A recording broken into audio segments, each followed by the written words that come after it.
الرجیم بسم اللہ الرحمن الرحیم الحمدللہ رب العالمین صلی اللہ علی محمد وآلہ اجمعین واللعنۃ الدائمۃ علی اعداء محمد وآل محمد اما بعد وفقنا اللہ وإیاکم للعلم والعمل الصالحین انشاءاللہ تعالی۔ ایک مرتبہ درود پڑھیں گے سارے مل کے۔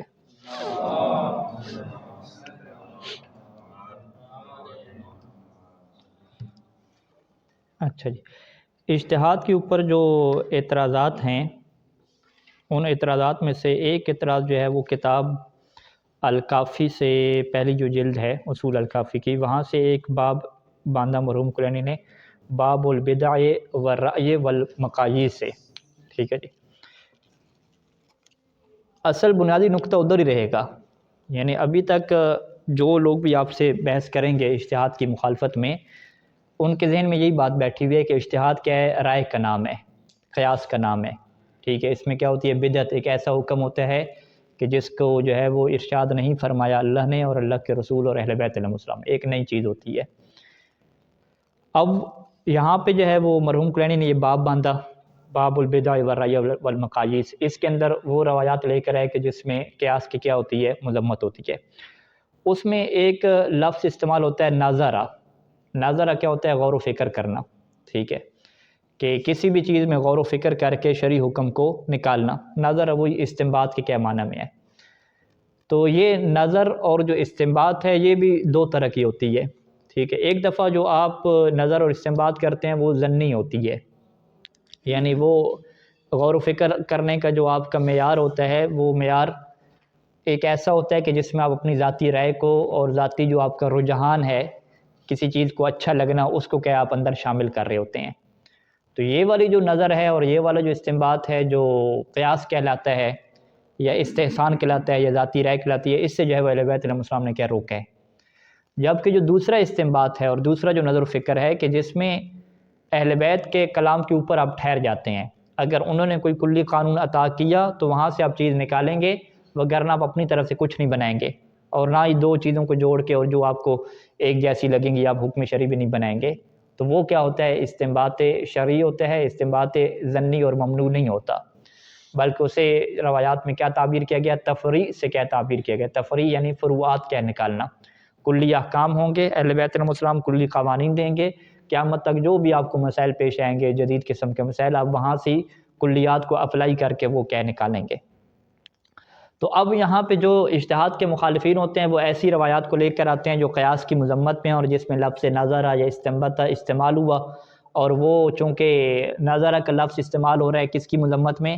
قیاس کی مذمت میں، یا ایسی غور و فکر کرنا جس کی بیس اور بنیاد قیاس ہوتی ہے، تو وہ اس چیز کو کیا سامنے نہیں لے کر آتے۔ وہ کہتے ہیں بس یہ نظر اور غور و فکر سے منع کر دیا تو منع کر دیا، لہٰذا آپ روایات اہل بیت علیہ السلام سے کوئی نتیجے وغیرہ آپ نہ نکالیں، غور و فکر کر کے اس سے کچھ بھی کیا حکم شرعی نہ نکالیں، اس کی کیا پابندی لگی ہے۔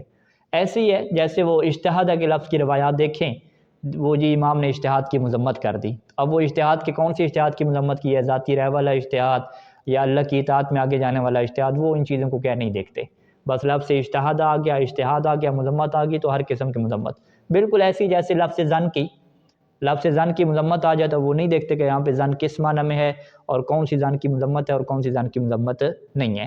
اس سے ہم کیا کہتے ہیں کہ چونکہ ایک لفظ بہت سارے معنی میں استعمال ہوتا ہے تو اس وجہ سے اس چیز کو کیا لیا جاتا ہے؟ ایک ذریعہ بنایا جاتا ہے، ہر کوئی اپنی بات کیا اس سے ثابت کرتا ہے، اور یہ سسٹم ہمارا عقائد بھی چل رہا ہے اور فرعی احکام میں بھی کیا ہر جگہ چل رہا ہے۔ اچھا، انہی الفاظ میں سے ایک نظر ہے، یہاں پہ ایک روایت جو ڈسکس ہوتی ہے اور وہ بہت زیادہ کیا پیش کرتے ہیں، وہ ہے یہاں پہ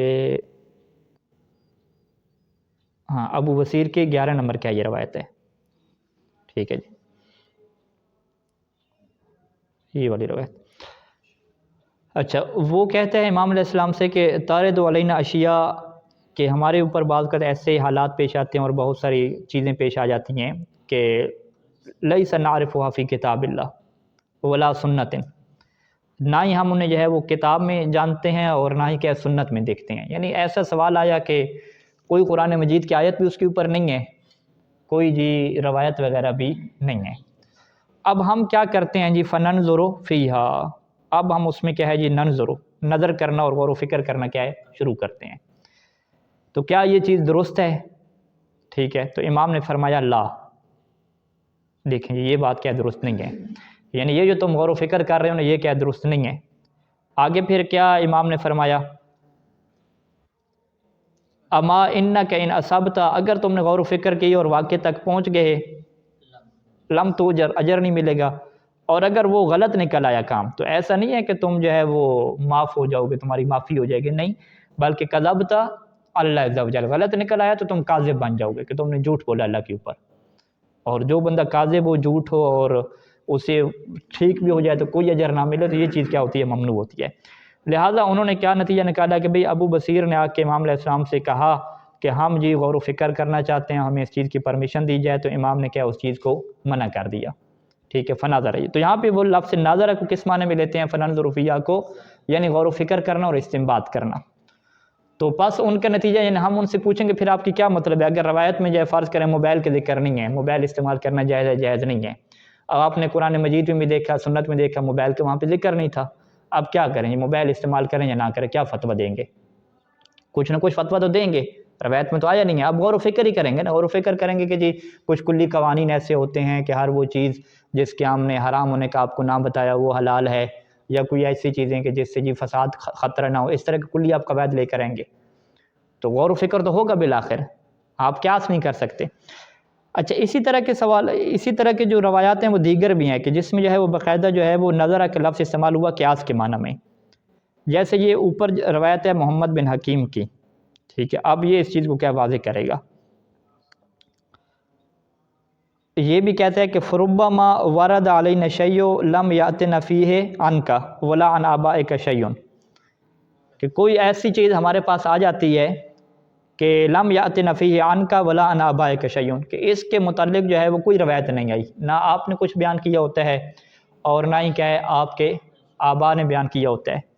فنظرنا، پس ہم دیکھتے ہیں، کس کی طرف دیکھتے ہیں، فنظرنا الی احسن ما یحضرنا واوفق الاشیاء، ٹھیک ہے، ہم دیکھتے ہیں کہ جو بہترین چیز ہمارے پاس ہے، واوفق الاشیاء، اور جو اس کے موافق چیز بنتی ہے، یعنی جو بہترین ہے آپ کی طرف سے آئی ہے، اور اوفق الاشیاء، اور تمام چیزوں میں سے جو اس کے موافق بنتی ہے، اس جیسی بنتی ہے، ہم اس کو کیا دیکھ لیتے ہیں، واوفق الاشیاء لما جاءنا عنکم، ٹھیک ہے، تو ہم جو چیزیں ہمارے پاس پیش ہو رہی ہیں ان میں سے ہم جو چیز بہتر ہمیں لگتی ہے اور زیادہ چیزوں میں سے موافق لگتی ہے، ان جیسی لگتی ہے، تو ہم کیا ہے جی فناخذ بھی، ہم اسی چیز کو کیا لے لیتے ہیں، ٹھیک ہے۔ اب اس نے جو نظر کا طریقہ ہے وہ بیان کیا کہ ہم یہ دیکھتے ہیں کہ کون سی چیزیں آپس میں ایک جیسی لگ رہی ہیں، کون سی چیزیں کیا بہتر لگ رہی ہیں، تو امام نے فرمایا کہ ہیہات دور رہو اس چیز سے، ٹھیک ہے، یہ چیز جائز نہیں ہے۔ واللہ ہلک من ہلک یا ابن حکیم، ثم قال، پھر امام نے کیا فرمایا کہ لعن اللہ ابا حنیفہ کان یقول قال علی وقلت، کہ یہ ابو حنیفہ کہتا تھا اس طریقے سے کہ مولا کا تو یہ فرمان ہے اور میں کیا یہ کہتا ہوں۔ اب یہ جو محمد بن حکیم ہے یہ کیا بیان کرتا ہے، یہ کہتا ہے ہشام بن حکم سے، قال محمد بن حکیم ہشام بن حکم، واللہ ما اردت، تو اللہ کی قسم میرا ارادہ نہیں تھا، مگر کیا ارادہ تھا کہ الا یرخص علی فی القیاس، کہ امام علیہ السلام مجھے قیاس کرنے کی کیا دے دیں گے، اجازت دے دیں گے۔ یعنی یہ جو اس نے نظرہ استعمال کیا نا، فنظرنا، یہ کیا کہہ رہا ہے کہ میری اس جملے سے مراد کیا تھی، قیاس کی پرمیشن لینا تھی، تو میں تو یہی سوچ کے گیا تھا، لیکن امام علیہ السلام نے کیا قیاس کی پرمیشن نہیں دی، اور اس کے بعد باقاعدہ ابو حنیفہ کا بھی ذکر کیا، اس کو بھی کیا لعنت پڑھوا کے یہ آ گیا، ٹھیک ہے۔ تو مطلب کیا ہے کہ یہ جو نظر کی وہاں پہ بات کرنے گیا تھا کہ غور و فکر کرنے والا، یہ کون سا غور و فکر کرنے والا تھا، وہی قیاس ہی تھا جو ابو حنیفہ کی طرف سے یا جو ہے وہ دیگر لوگوں کی طرف سے کیا ہے وہاں پہ کیا جاتا تھا۔ تو اسی نظر کے تحت جو ہے یہ جو ہوتے ہیں وہ سارے کے سارے کیا ہے روایات میں منع کیا گیا ہے یہ والی نظر جو کیا ہو قیاس ہو، اور اسی نظر کے متعلق ہی کس نے سوال کیا تھا، ابو بصیر نے کیا تھا، اور اسی وجہ سے جو ہے وہ مرحوم کلینی نے اس باب کا عنوان بھی کیا دیا، ٹھیک ہے، باب البدع والرائے والمقاییس، یہاں پہ جو نظر اور غور و فکر کرنا ہے وہ تفریح کے معنی میں نہیں ہے۔ اچھا، آپ تفریح کے اوپر آ جائیں کہ کلی احکام جو اہل بیت علیہ السلام نے عطا کیے ان سے ہم جدید مسائل کیا نکال لیں، ٹھیک ہے، موبائل چلانا جائز ہے جائز نہیں ہے، ریکارڈنگ کرنا، تصویریں بنانا، ٹھیک ہے، کلی احکام موجود ہیں قواعد، ان سے ہم یہ چیزیں نکالیں، کیا اس سے منع کیا، نہیں اس سے تو کیا منع نہیں کیا۔ تو اس کے متعلق وہی روایات ہیں جو اصول اور فروع کی کیا ہم نے بیان کی تھیں، جو وسائل الشیعہ میں کیا مرحوم کلینی نے بھی کیا ہے نقل کی ہے وہاں سے. ہاں یہ روایت ہے. یہ وسائل الشیعہ میں انہوں نے بھی کیا باب باندھا کہ جی رائے سے اور اجتہاد وغیرہ سے یہ حکم آپ نہیں دے سکتے. تو اس میں کیا ہے انہوں نے 2 روایات کیا ہے آخر پہ ذکر کی اس باب کے آخر پہ. ٹھیک ہے. یہ روایت امام صادق علیہ السلام سے ہے کہ آپ نے فرمایا کہ انما علینا ان نلقی الیکم، کہ ہماری ذمہ داری کیا ہے کہ ہم تمہاری طرف ڈال دیں، تمہیں عطا کر دیں کیا چیز؟ الاصول، کہ ہم تمہیں کیا اصول یعنی کلی چیزیں تمہیں دے دیں گے. وعلیکم ان تفرعوا، فرع یفرع تفریعا. ٹھیک ہے. تمہاری کیا ذمہ داری ہوگی کہ اس سے فریات اور جزیات نکالو. ٹھیک ہے. اس کی ہم نے مثال کیا دی تھی کہ جب اس نے آ کے امام علیہ السلام سے پوچھا کہ جی وہ ناخن میرا کیا ہے ٹوٹ گیا تو میں کیسے تیمم کروں گا، وضو جبیرہ کروں گا. تو امام نے کہا کہ یہ تو آپ قرآن مجید کی سائے سے نکال سکتے ہیں کہ اللہ نے تمہارے اوپر دین میں حرج نہیں رکھا. ٹھیک ہے. اس کے باقاعدہ یہ چیز سکھائی کہ یہ کلی قانون ہے، یہاں سے تم کیا یہ چیزیں نکالو. آج تمہارے پاؤں کا انگوٹھا ٹوٹا ہے، کیا ہے ناخن ٹوٹا ہے، کل تمہارے ہاتھ کا ٹوٹے گا، پھر تم آ جاؤ گے پوچھنے کے لیے. ٹھیک ہے. تو اس طریقے سے جو ہے وہ کلی قوانین موجود ہیں، وہاں سے کیا ان چیزوں کو کیا نکالو کہ جو ہم نے کیا گزشتہ درس میں کیا چیز کو بیان کی تھی. تو اب یہ جو تفریح ہے یہ بھی غور و فکر سے ہوگی نا. اس میں کیا غور و فکر کیے بغیر انسان کو ایسے پتہ چل جائے گا نہیں. انسان تھوڑا غور و فکر کرے گا کہ کون سی امام نے جو ہے کلی قوانین ذا کیے کہ اس سے ہم کیا جزیات نکالیں. اچھا اسی طرح کی یہ جو ہے وہ روایت ہے امام رضا علیہ السلام سے بھی ہے، یعنی امام صادق علیہ السلام سے بھی ہے اور امام رضا علیہ السلام سے بھی ہے. لیکن ان کی تعبیر کیا ہے؟ ان کی یہ تعبیر ہے کہ علینا القاء الاصول، کہ ہماری ذمہ داری کیا ہے تمہیں کلی قوانین عطا کرنا ہے، اور تمہاری ذمہ داری کیا ہے تفریعات کیا ہے اس کی فری کیا ہے جزیات کیا ہے نکالنا ہے. تو لہٰذا خلاصہ کلام ہم کیا کرتے ہیں کہ یہ جو آپ کو کچھ روایات میں نظر اس کی کیا ہے آپ کو مذمت ملے گی غور و فکر کرنے کی، تو وہ کون سے والا غور و فکر کرنے کی مذمت ہے کہ جو قیاس کے کیا ہے معنی میں ہے. لیکن وہ غور و فکر کے جو تفریع ہوتی ہے کلی اصول کے ذریعے سے جزیات کو نکالنا، اس کا تو امام علیہ السلام نے باقاعدہ حکم دیا ہے اور اس کی کیا ہے ترغیب دلائی ہے، اور پریکٹیکل اصحاب کو کیا یہ چیز سکھائی بھی ہے. جیسا کہ وہ درس جو ہمارا گزرا ہے کہ اصحاب کو جو ہے وہ استنباط کی ٹریننگ دینا اور اجتہاد کی کیا ہے ٹریننگ دینا، اس میں کیا کچھ روایات کیا آپ کے سامنے ہم نے بطور شاہد کی پیش کی تھی. تو وہاں سے یہ کہ ہم کیا ہم نتیجہ نکالیں گے. تو یہاں تک ہم کیا کرتے ہیں جی اجتہاد کے متعلق گفتگو کیا ہے مکمل کرتے ہیں. اس کے بعد ہم داخل ہوتے ہیں تقلید کے متعلق. لیکن تقلید کے متعلق ایک اور گفتگو کیا ہے جس کا یہاں پہ جاننا کیا ضروری ہے کہ وہ گفتگو کیا ہے فتویٰ کی کیا گفتگو ہے. کیوں؟ اس کی وجہ کیا ہے کہ کیونکہ تقلید کی علماء تعریف کیا کریں گے کہ تقلید کیا کہتے ہیں؟ مجتہد کے فتوے کے اوپر عمل کرنا. التقلید هو العمل ولا فتوى المجتہد. تو پہلے فتویٰ کسے کہتے ہیں اس چیز کو کیا ہمیں بیان کرنا چاہیے کہ فتویٰ کیا ہوتا کیا ہے. ٹھیک ہے جی. فتویٰ کا مطلب کیا ہے؟ اگر آپ عربی زبان میں چلے جائیں تو فتویٰ کا مطلب کیا ہے؟ شرعی حکم کیا بیان کرنا، کوئی بھی قانون بیان کرنا. افتہ یفتی فتویٰ، اس سے ہم کیا کہتے ہیں؟ فتویٰ کہتے ہیں. یہ جو فتویٰ ہے نا اس کے بیان کرنے کے جو ہے وہ 2 طریقے ہوتے تھے معصوم کے زمانے سے ہی آج تک کیا 2 طریقے اس کے رہے ہیں. پہلا طریقہ فتویٰ کے بیان کرنے کا کیا ہوتا تھا کہ فتویٰ بیان کرنے کی خاطر آپ کیا کریں سیدھی سیدھی روایت آپ نقل کر دیں. ٹھیک ہے. آپ سے کسی نے پوچھا کہ جی وضو کیسے کرنا ہے تو آپ سیدھا کیا کہیں کہ قال امیر المؤمنین علیہ السلام یوں کر کے بیان کریں اور آگے جو روایت کے جملے ہیں وہ سارے کیا اس کو نقل کر دیں. اس کو ہم کیا کہتے تھے کہ یہ فتویٰ کیا ہے؟ روایت کے الفاظ نقل کرنے کے ذریعے سے ہے. الفتویٰ بنقل الفاظ الروایت. ٹھیک ہے. لیکن اس میں ایک چیز کیا ہوتی تھی کہ وہ جو راوی ہے وہ اس چیز کی ذمہ داری لے، وہ کہے کہ یہ جو میں روایت آپ کو پیش کر رہا ہوں یہ میرے ذمے پہ ہے، میں اس کی ذمہ داری لیتا ہوں کہ یہ بالکل کیا صحیح روایت ہے اور میرے اور اللہ کے درمیان کیا حجت ہے. یہ ذمہ داری کیا لینا ضروری ہے. اگر وہ ذمہ داری نہیں رہتا اور فقط کیا نقل کرتا ہے تو نقل کرنے کو عربی میں کیا کہتے ہیں؟ روا کہتے ہیں. روا یعنی نقل، اس نے کیا روایت کر دی، تو وہ فقط کیا بنے گا؟ راوی بنے گا، مفتی نہیں بنے گا. تو لہٰذا راوی اور مفتی میں کیا ہے ایک فرق ہے کہ ہر روایت کرنے والا کیا ہے مفتی نہیں ہوتا. ٹھیک ہے. بلکہ مفتی وہ کب بنتا ہے کہ جب وہ اس روایت کے اوپر اپنا فیصلہ سنائے. کون سا فیصلہ سنائے؟ کہ یہ روایت صحیح ہے اور اس کے اندر سے جو نتیجہ نکالا جا رہا ہے وہ صحیح ہے اور میں اسی کے مطابق کیا آپ کو حکم دے رہا ہوں. تو یہ پھر روایت کیا ہو جائے گا؟ روایت نقل کرنا بھی ہو جائے گا اور یہ کیا ہو جائے گا؟ فتویٰ بھی ہو جائے گا. یعنی اس کی ہم مثال کیا لیتے ہیں کہ آپ کو فرض کریں کہ ایک روایت کیا آپ کو ملی، کوئی روایت کیا تھی؟ اخلاق کی روایت نہیں تھی، فقہی حکم والی تھی.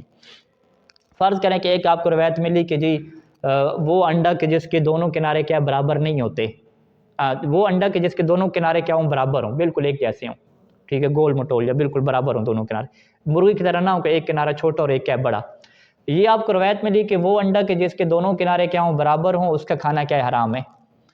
آپ نے جو ہے وہ یہ روایت فیس بک پہ کیا نشر کر دی، ٹھیک ہے۔ اب آپ کیا فقط راوی بنے ہیں یا مفتی بنے ہیں، ٹھیک ہے۔ ہم کہیں گے کہ اگر آپ کا مقصد فقط پوسٹ کو نشر کرنا ہو اور روایت کو نشر کرنا ہو تو آپ فقط کیا ہوں گے، راوی ہوں گے، کہ آپ نے کیا کیا، اس روایت کو نقل کیا، یعنی آپ کیا بن گئے، راوی بن گئے، ٹھیک ہے۔ لیکن اگر آپ کہیں کہ نہیں، میرا پوسٹ نشر کرنے کا مقصد فقط جنرل نالج اور روایت نقل کرنا نہیں ہے، بلکہ میں باقاعدہ اس کے مطابق حکم بھی دے رہا ہوں، اور میں یہ کہتا ہوں کہ بھئی انڈے جو بھی پیدا ہوں گے آپ انڈوں کو جا کے چیک کریں گے، اگر تو وہ برابر ہوئے انڈے دونوں کنارے تو وہ کیا حرام ہو گئے کھانا، میں بالکل یہ فیصلہ بھی کیا صادر کر رہا ہوں۔ اگر آپ یہ فیصلہ صادر کر رہے ہیں تو گویا کہ آپ یہ کہنا چاہتے ہیں کہ یہ روایت صحیح ہے اور اس کے مطابق میں کیا حکم لگا رہا ہوں، تو پھر تو یہ کیا ہو جائے گا، روایت کے ساتھ ساتھ کیا ہو جائے گا، فتویٰ بھی دینا ہو جائے گا۔ فتویٰ دینا کیا مطلب کہ جو بھی اس روایت کے مطابق عمل کرے گا وہ قیامت کے دن اگر اس سے سوال ہوگا کہ آپ نے اس روایت کے اوپر کیوں عمل کیا تھا، تو وہ کیا جواب دے گا کہ قبلہ صاحب نے فیس بک کے اوپر نشر کی تھی اور قبلہ صاحب قابل اعتماد راوی تھے، لہٰذا میں نے ان کے اوپر کیا بھروسہ کیا۔ تو قبلہ صاحب سے سوال ہوگا کہ ہاں بھی آپ نے یہ فتویٰ دیا تھا، جیسے میں نے فتویٰ تو نہیں دیا تھا، فتویٰ کیا مطلب، روایت تو نقل کی تھی، ذمہ داری لی تھی یا نہیں لی تھی کہ یہ کیا روایت ٹھیک ہے۔ وہ کہتے ہیں ہاں، فیس بک پہ نشر کرنا اور کتاب میں روایات جمع کرنے میں فرق ہے۔ کتاب میں بعض کا اگر انسان روایات جمع کرتا ہے تو وہاں پہ انسان کہہ دیتا ہے کہ میں بس روایات جمع کر رہا ہوں، آخری فیصلہ نہیں سنا رہا، لیکن فیس بک پہ باقاعدہ پوسٹ کرنا اور نیچے یہ بھی نہ لکھنا کہ منقول ہے، فقط باقاعدہ ایک پوسٹ بنا کے ڈال دینا، تو یہ تو ذمہ داری ہے کہ آپ سیدھا سیدھا کیا ہے، حکم شرعی بیان کر رہے ہیں۔ ہاں، حکم شرعی بیان کرنے کا انداز کیا ہے آپ کا، کہ آپ روایت کے الفاظ کو کیا کر رہے ہیں، نقل کر رہے ہیں۔ یہ ایک طریقہ ہے فتویٰ دینے کا، اور یہ طریقہ کیا ہے ہمارے قدماء میں کیا بہت زیادہ کیا رائج رہا ہے۔ جیسے من لا یعذر الفقیہ میں چلے جائیں تو ان کا کیا یہی طریقہ رہا ہے۔ یہ میں آپ کو کتاب کی عبارت دکھاتا ہوں من لا یعذر الفقیہ سے، احادیث کدھر ہیں جی،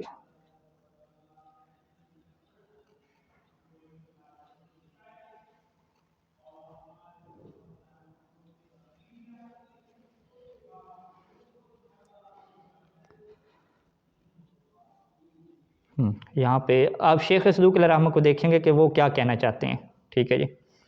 شیخ صدوق علیہ رحمہ اپنے قصہ لکھتے ہیں کہ ایک بندہ میرے پاس آیا اور اس نے کہا کہ جی ہمارے پاس میڈیکل کی کتاب موجود ہے جس کا جو نام لکھا گیا ہے کہ من لا یعذر الطبیب، کہ جس کے پاس ڈاکٹر نہ ہو، تو آپ بھی جو ہے فقہ کی کوئی ایسی کتاب لکھیں کہ اس کا نام بھی کیا ہے، اسی کے وزن پہ رکھیں، من لا یعذر الفقیہ۔ تو انہوں نے کیا کہا کہ جی میں نے اس کی بات کو جو ہے وہ قبول کر لیا۔ اس نے کہا نا کہ یہ کتاب کون سی ہے، من لا یعذر الطبیب ہے، تو اسی طرح کی آپ کتاب رکھیں، تو میں نے کیا اس کی بات کو قبول کر لیا۔ اچھا، پھر میں نے کیا کیا جی، وصنفت لہ ھذا الکتاب، وصنفت لہ ھذا الکتاب بحذف الاسانید، اس کتاب میں میں نے کیا کیا، روایات لکھی لیکن سند کے حذف کر دی، لئلا تکثر طرقہ، تاکہ ایک روایت کے جو طرق ہیں وہ بہت زیادہ نہ ہو جائیں، اگرچہ اس کے فوائد زیادہ ہیں، سند آپ لکھیں گے فوائد زیادہ ہیں، اگلے بندوں کی لسانی ہوتی ہے۔ ولم اقصد فیہ، اس کتاب میں میرا یہ ارادہ نہیں ہے کہ قصد المصنفین، کہ جو مصنفین کا ارادہ ہوتا ہے، کیا ارادہ ہوتا ہے کہ فی اراد جمیع ما رواہ، کہ جو بھی لوگوں نے روایت کی ہے وہ ساری کی ساری کیا اس میں وہ جمع کر دیتے ہیں، یہ میرا مقصد نہیں ہے۔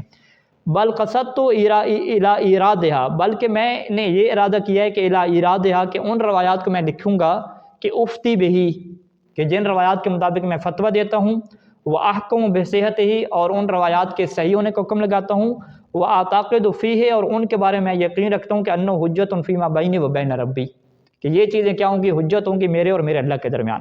یعنی میں وہی روایات لکھنا چاہ رہا ہوں کہ افتی بہی و احکم بہی، کہ جن کے مطابق میں فتویٰ دیتا ہوں اور حکم لگاتا ہوں۔